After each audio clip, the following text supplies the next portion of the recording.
Hey guys, it's Mitch. How's it going? We're back to Wildcats. We're looking at Wildcats number 32 today. And hey, this marks the second issue in a row where Alan Moore's story isn't going to get co-opted into some ill-conceived company-wide crossover. Miracles abound. So we might as well get right into it. No need to delay. We'll catch you up as we need to. Let's start with the cover. We're going to get a Jim Lee cover on this one. And unlike the last issue, it's an interesting Jim Lee cover. I wasn't 100% for sure if he did any of those in this period. But yeah, we got Zealot here. She's in an action pose. She's kind of dinged up from battle. We've got some nice dramatic lighting going on behind her. We're even spotting some blacks in the background here to kind of support it. Getting a decent amount of ink on the page. That's great stuff, really. I don't know there's quite as much rendering on there as I would like, but it's actually quite a bit closer than we've seen from Jim Lee in a little while now. So that's good stuff. I have no complaints about this. This is the best thing I've seen out of Jim Lee on a Wildcats book since probably the miniseries. All right, so we're going to start things off. We're downtown, what's the city? I imagine it's probably New York. So what's been going on is the original Wildcats team have returned from the Caribbean homeworld to find that the new Wildcats team that was set up in their place by Majestic is embroiled in a gang war with all of the local supervillains. So naturally, they jumped in to help. I think that's pretty much all the backstory we kind of need on this at the moment. So we're going to start things off with Maul, Warblade, and Majestic making their way to Grand Central Station, because that's where one of the cells of the supervillains are holed up. Spartan, Zealot, Grifter, and Lady Tron are already there. These guys are coming in as support. And we're going to cut back to the Halo building where Tao, who is kind of surreptitiously established himself as the leader of the new Wildcats, is talking with Savant. And he's got some disturbing news, which is that it sounded as though Lady Tron was going to give him some information about the bombing of Clark's bar, when all of a sudden their communication was cut off, which he thinks might mean there was some kind of sabotage from within the team. The matter that he's kind of failing to disclose is, of course, that he was the one who sabotaged the communication. It's a nice little twist that's been set up for a little while now. And I feel like it's really only the last issue that it started to become blatant that Tao was the evil mastermind behind this entire thing all along. And as we can see here, there is no Travis Charest artwork in sight. He's not going to be in this issue at all. I think we're at the point where everybody's just kind of given up on Travis Charest regularly supplying any kind of finished pencil work. At least for now. He can maybe do a short story sometime in the future, maybe sometime around Wildcats number 50. But in the meantime, Jim Lee seems to have finally decided to cut bait. So instead, we're going to get Matt Broom, who isn't bad at this time, actually. The only thing seems to be that he has difficulty with faces, which is a bit of a problem, I guess, in that a lot of panels tend to focus quite a bit on faces. But I don't think he has much of a problem with, just about anything else. His figures aren't bad at all, really. They're a little bit rudimentary, but not, any kind of problem. Here, we'll flip over here. Yeah, see, this is what I'm talking about. That's just ugly. It might be a thing where it's some kind of miscommunication between the penciler and the inker. There's 3 inkers on this book, so this was probably kind of cobbled together pretty quickly.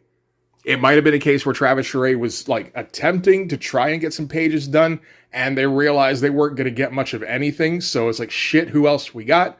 Matt, step up, we need you, buddy.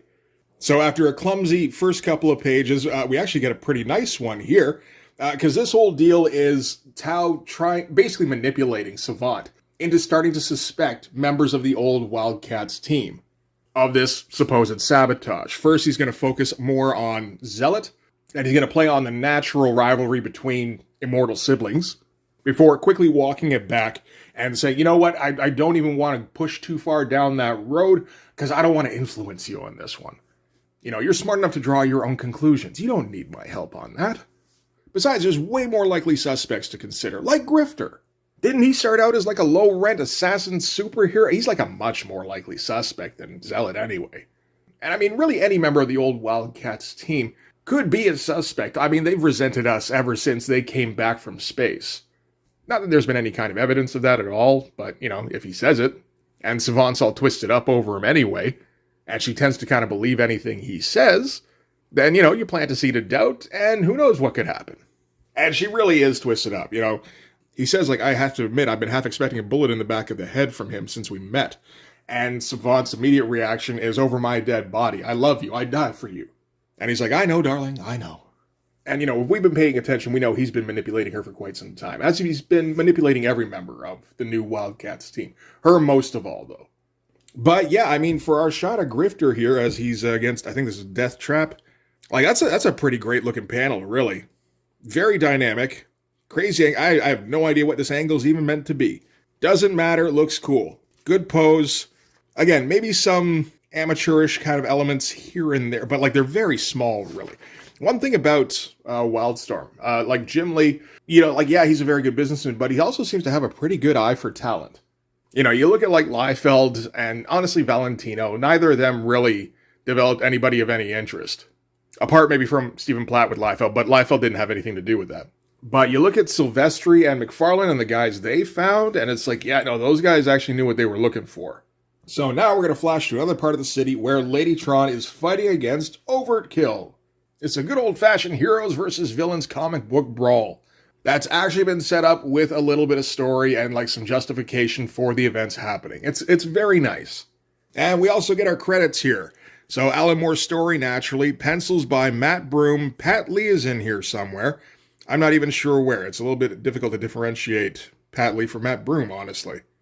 I know, I'll keep an eye out for it, but yeah, I honestly have a little difficulty telling which one is which. And there's going to be one page of Jim Lee art in here, I think. There might be two, but if there is a second one, it's very difficult to distinguish because we're not getting any Scott Williams inks on this. Our inkers are going to be Trevor Scott, Richard Bennett, and Jason Gorder. The Richard Bennett inks, at least, I can see like a mile off. Trevor Scott, not so much.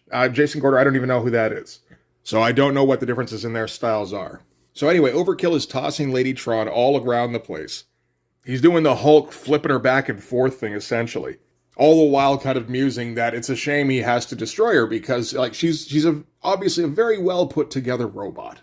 Well, cyborg, but you know what I mean. And we get some fun lines because Alan Moore's actually having a decent time now that he doesn't need to have anything to do with another crossover. So Overkill's like, I'll be honest with you, it really breaks my heart to encounter craftsmanship like this and then just, you know, tear it to little pieces. That's what I hate about this job. All the time. It's destroy, destroy, destroy. It's funny, really. You know what I was best at in school? Domestic science. And at that, he figures Lady Tron's destroyed, so he's going to wander away to go see if he can fuck up some other superhero's day. And, you know, hey, some fun figures, some nice big shots here. Interesting spotting of blacks he's doing for the musculature here, with some pretty big patches and not much hatching to go along with it. In fact, I don't know that there's any hatching. It's a little hard to tell. I don't have my glasses on right now. But like some of this shadowing seems very similar to like John McCrae on like Hitman or anything. It wouldn't be because Hitman's not for another couple of years. I don't think this is 94, right? Oh, who knows? I don't know where they put the indicia in this one. Oh, this is January of 97. Okay, but still, I don't think it's too likely. Anyway, Overkill's still walking away and he's lamenting the fact that there's no challenge anymore. Not like when he first started out when he just had like a rocket launcher on his arm and a metal jaw. So he's Trapjaw. I can't imagine that was exactly what Alan Moore was going for, but I like to think it is. But these days, there's no challenge anymore. There's no surprises. And then, of course, Lady Tron sneaks up behind him and punches a hole right through him and goes, ha, I got your gyroscope, man. You're going to be lurching around like a cement mixer with inner ear trouble. And Overkill's left staggering. He's like, you vicious little bitch. You ripped my guts out with your bare hands. So, are you seeing anyone right now? Which is a great little turn. Like, that's the thing that catches his interest. Like, of course it would be, right? And now that's going to be the focus of their conversation while they continue kicking the living shit out of each other. Where she's like, oh, no, not really. How about you? And he's like, you know, nobody's special. And then Overkill's like straight up just going to try and arrange a date while he's beating on her. Going, hey, I was wondering, you want to go see a movie or something? Like Thursday night, something like that? And she's like, Thursday I'm going to this Fear Factory gig. How about Friday? And he's like, Friday's no good. I'm in Colombia killing a bunch of guys. What about Saturday? And she sends him flying and she's like, Saturday it is. It's some really fun shit, to be honest. And, you know, the fight's kind of fun, too.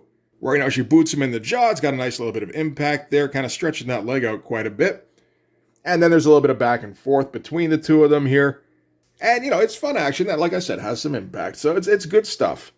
And the dialogue is completely incongruous. So, like, that's the kind of thing that suggests to me that Alan Moore isn't taking this 100% seriously. But then again, this is something he's been building up for a little while.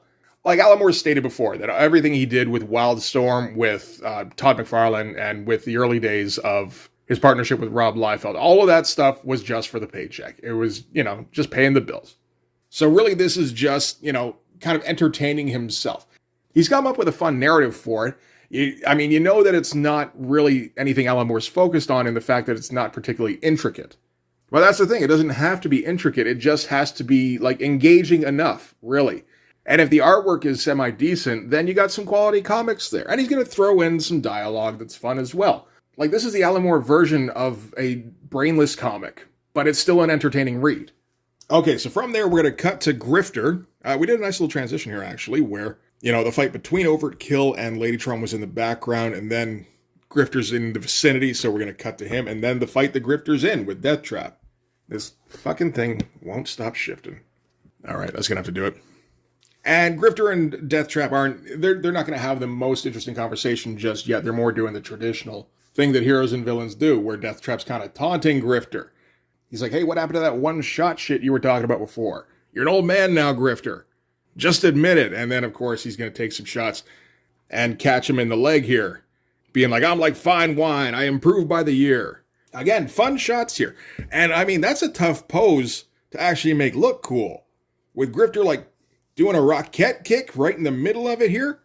It would be a little bit easy to just kind of lose track of it and accidentally make the focus of this Grifter's taint. But Matt Broom held it together, so, good job on that one. Nobody wanted to see that. And, they get some cover again. Death Trap takes another couple of shots. Sounds like he tags Grifter there. And now they're hiding behind pillars again. Now they're going to have a fun little conversation. Because Death Trap's like, well, I'll tell you, you got me a good one on the leg there. Where'd I get you? Grifter's like, the shoulder. And it's not a huge conversation, but it is a fun little exchange. And it is actually a setup for, further conversation. Because, they don't actually have a beef, really. They think they do, but they're about to get that cleared up. Because Grifter's like, listen, about Harm's funeral, I had nothing to do with that. Because Death Trap was throwing that in his face earlier. And then he's like, anyway, at least we don't blow up a bar. Death Trap's like, neither do we. What kind of terrorist do you take me for? If I'd done that bar, I'd have done it by the book. 10-minute warning and claim credit afterward. Which has to give Grifter pause. He's like, wait a minute, you're saying it wasn't your people who bombed Clark's? And Death Trap's like, talk sense, will you? Why would I want to go and do a thing like that? It's the only decent bar in New York. So yeah, now things are actually kind of coming to the surface a little bit. And they're like, look, maybe we ought to call a truce and talk this over. And Grifter's like, sure. Which of us is going to throw our gun first? Death Trap's like, yeah, good point. Really fun little exchange. That kind of runs counter to what you often get in just about any Image book. Usually it's all posturing and snarling and you're going down. And we actually had people talking and shit. It was a good time. All right, anyway, now we're back to Spartan and Zealot for the one Jim Lee page in this thing. It's a little bit lackluster. This is all standard issue Jim Lee stuff that he can reel off without having to put too much effort in. Also, it looks strange because it's not inked by Scott Williams. It's somebody who likes doing a pretty thick outline, which, I don't think that's a Scott Williams thing. And he does seem to be coming up with some slightly heavier shadow in the torso here at least. Not much anywhere else, but it is good to see at least that much. Yeah, it's strange seeing Jim Lee inked by anybody else. It almost never happens. And Spartan's bringing up how Lady Tron's communication was broadcast over the line before it got cut off, but it sounded like she was suggesting she knew something about the bombing of Clark's bar. Zealot thinks that's horseshit. She's like, that heavy metal harlot has never said anything important in her life. And anyway, she's thinking more about the smooch that her and Spartan had earlier because, of the recent reveal that Spartan is actually based on the consciousness of a millennia-old Caribum lord that used to have a relationship with Zealot. So yeah, I guess that would be a little bit distracting. But they don't have time to talk about that now, so Spartan's going to leave Zealot to take care of the mercs while he goes and finds Lady Tron. Looks like Matt Broom is kind of referencing some Travis Charest drawings of Spartan in this one here. But then we find Lady Tron as she's still fighting Overkill, and they're still kind of carrying on their conversation. Although it doesn't seem like a whole lot of punching's going on anymore, because Overkill's just talking about his favorite movies now, in particular Tetsuo the Iron Man. And yeah, he's just kind of fanboying now. He's like, you'll love it. I already seen it twice. See, there's this guy, and then he gets caught off guard as Spartan comes flying in and blasts him head on. Again, good shots here. Nice framing as Spartan. Good dynamic pose. Honestly, that could be a Jim Lee pose. But the figure of Overkill kind of suggests that this is a Matt Broom page. Doing it right, heavy shadow along the back of Overkill here because he's all front lit. Does help to pop it out very nicely. And you can, like get the boosters in the boots here to kind of stand against that. It's a damn good page, really. Honestly, the way I remember Matt Broom, it feels like it's all influenced by that first shot of Spartan that we saw there, which was subpar.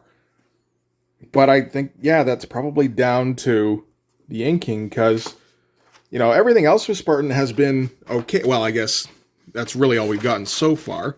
But the rest of the faces haven't been too bad. Overkill's been fine throughout this whole thing. And speaking of Overkill, that shot pretty much knocks him out. And Lady Tron's bitching because, oh man, he was just about to give me his phone number. And Spartan's like, yeah, that's great. Weren't you saying something before about the bar bombing? Which kind of jogs Lady Tron's memory. She's like, oh yeah, you're right. The guy who bombed the bar isn't with the bad guys. He's with the civilian hostages. He's that guy. As we stumble upon the pages that Richard Bennett inked very clearly. That looks exactly like a Richard Bennett face, which suggests to me that there wasn't a whole lot of detail on that face to start with. I mean, from what we've seen of Matt Broom's stuff, probably a lot of those patches of black and not much in the terms of just noodling or rendering, that kind of thing, which maybe isn't a great thing when you got Richard Bennett as your inker, because if you leave him space, he will fill it up. And yeah, at this time, Richard Bennett is no better at drawing faces than Matt Broom. It does make for an interesting result, I'll give it that. But yeah, we're going to pick up where these two characters left off before, with Lady Tron chasing him around, yelling about how him bombing the bar screwed things up for her and Max, so he don't want to sleep with her no more. And the guy here is just running for his goddamn life. Like, this is a full-on nightmare. As a cyborg comes tearing after him, he's like, I guess he's climbing up the elevator shaft here. I don't know how the hell he gets any kind of distance, but I suppose he does. He is an ex-supervillain himself, so he might have some kind of vestigial powers. I don't know.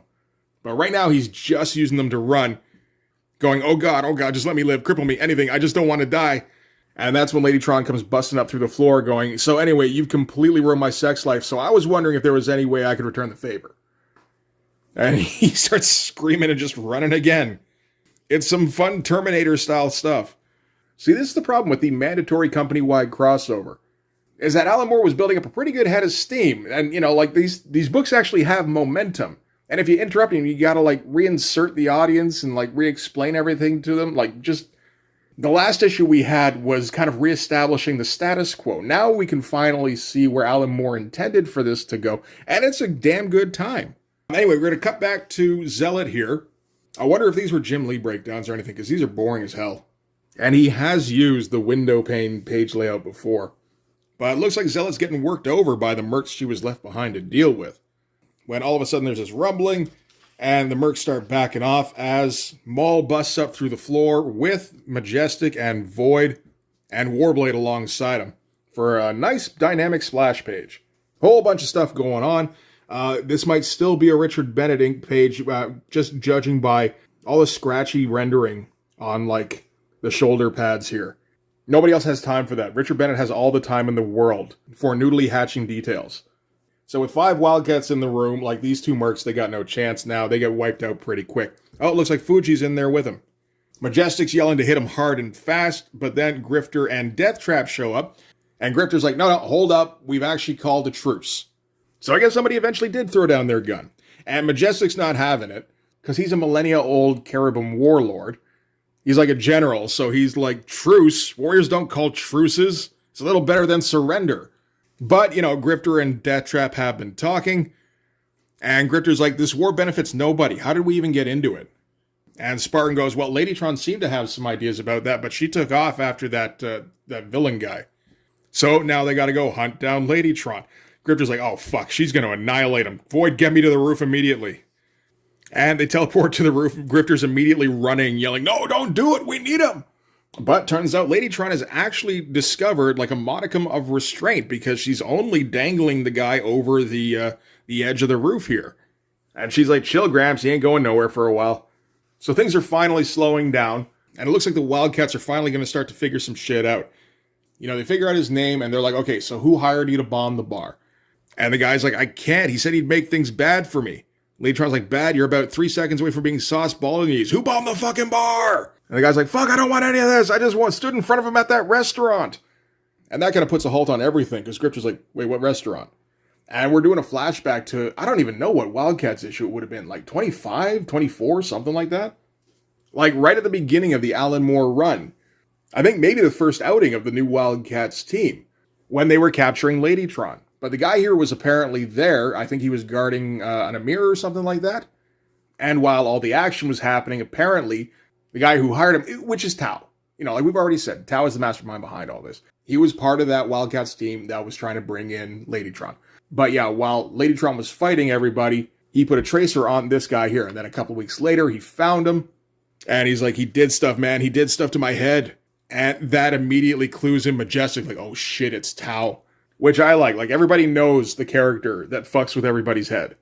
And Majestic's starting to put it together. He's like, it was Tao who suggested surgical strikes on the underworld. I'm sure of it. It was him who suggested raiding Harm's funeral. And Deathtrap's like, well, it's obvious now. He just wanted you all in one big army with him running it. Majestic goes, well, then the bombing was simply to escalate things to get everyone involved under his command. You know, nobody's pieced it together up until now, but it's been good of Alan Moore to let the audience in. You know, I think for a while we've probably been suspecting that something was up with Tao, and last issue he confirmed it when he actually showed Tao cutting off the communication with Lady Tron. Which is good storytelling. That's like classic Alfred Hitchcock storytelling, where you give the audience information that the characters don't have. So that lets the audience in on it, and it builds a little bit of tension that wouldn't otherwise be there. So now every time we see Tao and he talks, we're watching him closer, being like, is he doing shit right now? And it's like, he's doing stuff every single panel he's in. So with the revelation that it's one of them that started all of this, Deathtrap's like, okay, well, we're going to leave you to it. Have fun. Grifter's like, yeah, we'll handle it. Void, get us back to the Halo building. There's somebody we need to talk to. And another fun shot to end on here. Pretty good composition. I like popping Grifter out on the side here. He's the one who's kind of making the decisions at this point, which is nice. Like, I feel like Grifter doesn't always get a whole lot to do, other than jump around and be the subject of anchor images. So Void teleports everybody back to the Halo building, which is, I suppose, fine, because, I mean, Deathtrap's going to go tell Tony Twist what the deal is, that there isn't actually any kind of argument between the two sides. And I guess Tony Twist is just going to accept that, naturally. But, whatever, that's fine. So now we got, like, everybody in WILDCATS, as well as a couple of Stormwatch operatives in the Halo building to take down Tao. And Warblade's like, this feels like overkill. How many of us does it take to nail this guy? Majestic's like, yeah, well, actually, that's kind of a good point. Like, he doesn't actually have any powers. And Grifter's just like, yeah, it doesn't matter. He plunged New York into a state of war, and he's been jerking around steroid planet tossers like you as though you were puppets. He's dangerous enough. And that's when Tao walks in. Grifter gets him in his sights. He's like, hold it right there. Keep your arms away from your sides. Walk slowly towards us. Tao's like, no, I don't think so. It looks like my empire building experiment isn't going to pan out. So I think I'm just going to take off and go start again somewhere else. And he starts walking away, and Grifter's like, oh, okay, fine, I'm just going to shoot you then. And he does start squeezing the trigger, but at that moment, somebody teleports right in front of Tao, and Grifter can't stop himself in time, and turns out it's Savant, who he shoots right in the boob by the looks of it. Get a big splash page going for the climax. It seems like the kind of shot that could have been like separated for advertising and built up to kind of build some tension. Like, if you throw this in another book as an ad being like, why is Grifter shooting Savant in the boob? You might get more people buying this book. I don't know that WILDCATS was doing all that great around this time. You know what? It actually wasn't doing too bad. This issue's like the 15th most ordered for its month. I thought maybe there'd be a little bit of slowdown in the ordering since the momentum got broken up with the Fire from Heaven crossover. But no, it doesn't seem to have hurt it that much, so that's good. It's not the biggest Image title by any means. The biggest ones right now are Spawn, Gen 13, and Witchblade. But it's still holding its own. Like number 15, when you haven't had Jim Lee as the regular penciler in a couple of years, I don't think. That ain't too bad at all. So anyway, getting back to it.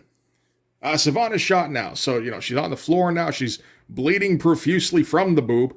And she reaches out to Tao, saying, Tao, I love you. And he, of course, just walks away because the relationship has fulfilled its purpose. This was all he put it in place for.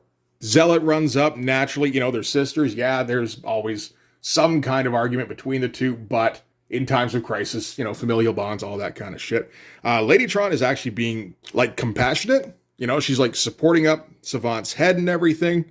And again, these two have been bickering this entire time, but that's getting thrown out the window now that things have gotten kind of crazy. Grifter is just getting all twisted up. He's like, oh, fuck, I didn't mean to do that. It's those stupid boots of hers. because she got the 7 league boots that like teleport her around.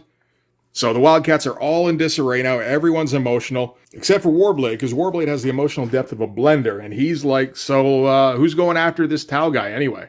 And that's where we're going to end this one, with the big cliffhanger. Not a great splash to end on. I'm guessing this is Matt Broom, just kind of with the placement of the blacks. If it is, I'm guessing that he just didn't have time to make this look good. Like, this almost looks like placeholder figures. And then, okay, I'll go in later and tighten this stuff up. And maybe he just didn't have time for it. He is also, like, very young at the time, too. So, I don't know. He gets, like, hits and misses on different pages. There are a fair few hits in this one, though. I'm a little bit surprised by how well he did. Anyway, that is Wildcats number 32. This is still one of the best series going at Image at the time. Maybe not in terms of the art, but the art is still competent. And really, when you got a writer like Alan Moore, that's all it needs to be. It looks like we're finally going to get our climax in the next issue, so that'll be some fun stuff. It's been interesting following this, like this entire time. I've made videos on just about every issue of Wildcats, except for the ones during the Fire from Heaven crossover, of course. And it really has illustrated just how important writing is to comics. It seems fairly clear that the Image guys, when they started out, they wanted to prove that they could sell best-selling comics without having any writers. That seems to have been a priority for them. And they did that. Had their goal been, to prove that they could create good comics without any writers, I think they've actually proven the opposite. Wildcats was boring, senseless garbage right up until the beginning of the Alan Moore run. It looked pretty good sometimes, although even when it looked good, it was still completely hollow. Every time even when I was a kid, every time I closed a Wildcats book, I'd be like, yeah, that was cool, but it wouldn't stick with me at all. And I'd feel like it was missing something. I don't even know if I could have told you what it was at the time, because I don't know if I could have identified the difference between good writing and bad writing back then. These days, for me, honestly, the way it goes is if a comic has good art, it needs to at least have competent storytelling. If it has good writing, it can have slightly substandard art. If it has great writing, honestly, I'll accept just about any art on it, as long as it's clear that the artist put in some effort. I don't know if you can really say the same the other way, where if a comic has great art and shit writing, I don't think I can enjoy it very much. Like, unless it's some of the best art you've ever seen. I did not enjoy Wildcats X-Men, the one by Travis Charest and Scott Lobdell. The art was very good, but there was no story whatsoever. It has to be something like Big Guy and Rusty the Boy Robot, or any of the Richard Bennett books, like Brass or Gen 13 Wire, or Wolverine Deathblow by Aaron Weisenfeld. Those are all examples of comics where the story is, I didn't give a shit what the story was, because the art was so fucking bonkers. But that's the level it has to be at for me. Honestly, I think Wildcats has helped establish that writing is more important than art. It doesn't mean art is inessential. Artist by someone who has expended effort is still required, in my opinion. But in terms of making enjoyable comics, no, I need a good story more than I need good art. That's just me personally. I know that's going to put me at odds with a few people who watch these, because, if you're watching a video about Image books, chances are you're probably more into the art than the story anyway. Unless you're just watching these for the Schadenfreude. But there's none of that in this. It's just a good comic. So yeah, anyway, we will hit the last couple of issues of the Alan Moore run soon. Looking forward to those, but in the meantime, that's going to do it. Thanks very much for watching, guys. If you got this far, don't forget to hit the like button and hit subscribe if you haven't already. If you're watching on mobile, you can also hit the hype thingy.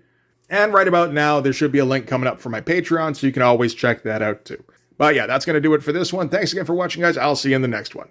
Bye-bye.